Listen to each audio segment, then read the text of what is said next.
ഇൻഫിനിക്സിൻ്റെ Infinix note 10 series ഇപ്പോൾ launch ചെയ്തിട്ടുണ്ട്. Infinix note 10 സീരീസിൽ 3 ഫോണുകൾ വരുന്നുണ്ട്. Infinix note 10, Infinix note 10 pro, പിന്നെ ഇൻഫിനിക്സ് നോട്ട് 10 പ്രോ NFC.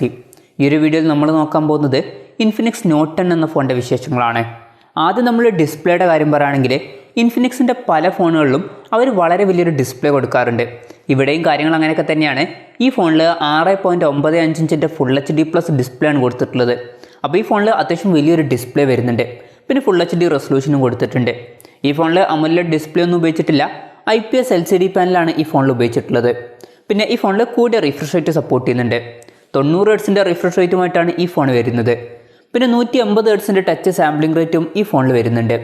പിന്നെ പഞ്ചോൾ ഡിസ്പ്ലേയുമായിട്ടാണ് ഈ ഫോൺ വരുന്നത്. പഞ്ചോൾ വരുന്നത് ടോപ്പ് സെൻറ്റർ ഭാഗത്തായിട്ടാണ്.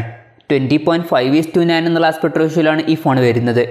പിന്നെ ഈ ഫോണിൽ ഏകദേശം 91% സ്ക്രീൻ ടു ബോഡി റേഷ്യോ വരുന്നുണ്ട്. ഈ ഫോണിൻ്റെ പീക്ക് ബ്രൈറ്റ്നസ് വരുന്നത് 480 nits ആണ്.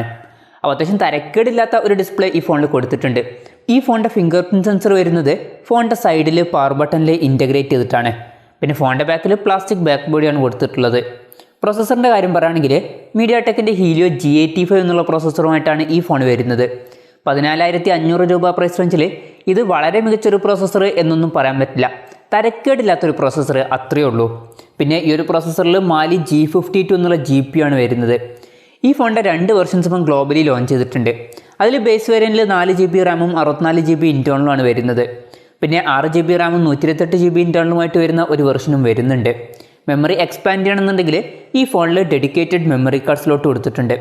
അതായത് 2 സിം യൂസ് ചെയ്യുമ്പോൾ തന്നെ ഒരു മെമ്മറി കാർഡ് നമുക്ക് സെപ്പറേറ്റ് ആയിട്ട് യൂസ് ചെയ്യാം.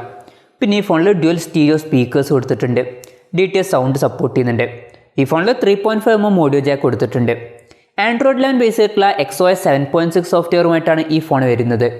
ക്യാമറയുടെ കാര്യം പറയുകയാണെങ്കിൽ ഫോണിൻ്റെ പിന്നിൽ 3 ക്യാമറ സെൻസേഴ്സാണ് കൊടുത്തിട്ടുള്ളത്. 48 മെഗാപിക്സലിൻ്റെ f1.79 അപ്പേഴ്സിൽ വരുന്ന മെയിൻ സെൻസറാണ് ഈ ഫോണിൽ കൊടുത്തിട്ടുള്ളത്. പിന്നെ ഈ ഫോണിൽ 2 മെഗാപിക്സലിൻ്റെ മാക്രോ ലെൻസും അതുപോലെ തന്നെ 2 മെഗാപിക്സലിൻ്റെ ഡെപ്ത് സെൻസറും വരുന്നുണ്ട്. ഇവിടെ ശ്രദ്ധിക്കേണ്ട ഒരു കാര്യം, ഈ ഫോണിൽ അൾട്രാ വൈഡ് ആംഗിൾ ലെൻസ് കൊടുത്തിട്ടില്ല. പിന്നെ ഈ ഫോണിൻ്റെ ബാക്കിൽ ക്വാഡ് LED ഫ്ലാഷ് വരുന്നുണ്ട്. സെൽഫി ക്യാമറയുടെ കാര്യം പറയുകയാണെങ്കിൽ ഫ്രണ്ടിൽ 16 മെഗാപിക്സലിൻ്റെ സെൽഫി ക്യാമറയാണ് കൊടുത്തിട്ടുള്ളത്. പിന്നെ ഈ ഫോണിൽ 5000 mAh ബാറ്ററി കൊടുത്തിട്ടുണ്ട്. 18 വാട്ടിൻ്റെ ഫാസ്റ്റ് ചാർജിങ്ങും സപ്പോർട്ട് ചെയ്യുന്നുണ്ട്. Type C ചാർജിംഗ് പോർട്ടുമായിട്ടാണ് ഈ ഫോൺ വരുന്നത്. ഈ ഫോൺ ഇപ്പോൾ ഇന്ത്യയിൽ ലോഞ്ച് ചെയ്തിട്ടില്ല. ഈ ഫോൺ ഇപ്പം ഗ്ലോബലിയാണ് ലോഞ്ച് ചെയ്തിരിക്കുന്നത്.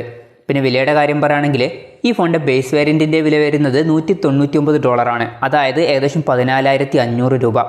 പിന്നെ ഈ ഫോൺ ഇന്ത്യയിൽ ലോഞ്ച് ചെയ്യുകയാണെന്നുണ്ടെങ്കിൽ വില കുറച്ചും കൂടി കുറയാൻ ചാൻസ് ഉണ്ട്. എന്നാലും നമ്മൾ എക്സ്പെക്ട് ചെയ്യുന്നത് ഒരു 12,000 രൂപ പ്രൈസ് റേഞ്ചിലൊക്കെ ആയിട്ടാണ്. ഇപ്പം ആ ഒരു പ്രൈസ് റേഞ്ചിലും ഈ ഫോൺ ഇന്ത്യയിൽ ലോഞ്ച് ചെയ്യുകയാണെന്നുണ്ടെങ്കിൽ മികച്ചൊരു ഫോൺ എന്നൊന്നും പറയാൻ പറ്റില്ല. കാരണം ഇപ്പം കുറച്ചും കൂടി ബെറ്റർ ആയിട്ടുള്ള സ്പെസിഫിക്കേഷനുമായിട്ട് വരുന്ന ഫോണുകളൊക്കെ ഈ ഒരു പ്രൈസ് റേഞ്ചിൽ വരുന്നുണ്ട്. പിന്നെ ഇന്ത്യൻ ലോഞ്ചിനെ പറ്റിയിട്ടുള്ള കാര്യങ്ങളൊന്നും ഇപ്പം അറിയാൻ കഴിഞ്ഞിട്ടില്ല. അതിനെ പറ്റിയിട്ടുള്ള കൂടുതൽ കാര്യങ്ങളൊക്കെ അറിയുമ്പം അതിനെ പറ്റിയിട്ടുള്ള വീഡിയോസൊക്കെ നമ്മൾ ചെയ്യുന്നതായിരിക്കും. അപ്പോൾ അതുപോലുള്ള വീഡിയോസൊക്കെ കാണാൻ താല്പര്യമുണ്ടെന്നുണ്ടെങ്കിൽ ഈ ചാനലൊന്ന് സബ്സ്ക്രൈബ് ചെയ്യാവുന്നതാണ്.